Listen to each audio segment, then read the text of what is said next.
ఇదిగోండి తేనె పట్టు. మేమైతే ఈరోజు లాస్ అయిపోయామండి.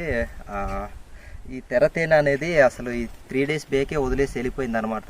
సో ఇది వచ్చేసి తేనె పట్టు తెర అనమాట. సో మేమైతే లాస్ అయిపోయాము. ఒక్కొక్కసారి అయితే ఇలా జరుగుతుంటుంది. మేమైతే అనుకోలేదు ఇలా హ్యాండ్ వేస్తుంది అనేసి. అన్ఎక్స్పెక్టెడ్గా ఇదైతే జరిగిందనమాట. సో మేమైతే చాలా బాధపడుతున్నాం ఇప్పుడు. సో మేము ఎంతో ఆశతో దృక్పథంతో ముందుకైతే వచ్చామన్నమాట. ఇప్పుడెప్పుడు తినేద్దామా తేనె, చాలా రోజులు అయింది కదా అనేసి. సో మేమైతే లాస్ అయిపోయాం మొత్తానికి. ఏం చేస్తామండి, ఇది మొత్తం కూడా బై గాడ్ గ్రేస్ అని చెప్పుకోవచ్చు. ఇంకేం చేయలేము మనం, మన చేతిలో ఏం లేదు. ఒక 3 days ముందు వచ్చుంటే మాత్రం నిజంగా తేనె అనేది మాకు దొరికేది. ఎందుకంటే ఇది మళ్ళీ లేత తెర కదా ఇది. సో ఈ లేతకున్నప్పుడు తేనె కూడా చాలా టేస్ట్ అయితే బాగుంటుంది. అలాంటి మనసుతోనే, అలాంటి ఆలోచనలతోనే మేమైతే వచ్చాం. కానీ మొత్తానికి లాస్ అయిపోయామండి. పోనీ లాస్ అయితే అయ్యాం కానీ గాయస్, ఒక్కొక్కసారి అయితే ఇలా జరుగుతుంటుంది. ఇదంతా కూడా కామనే.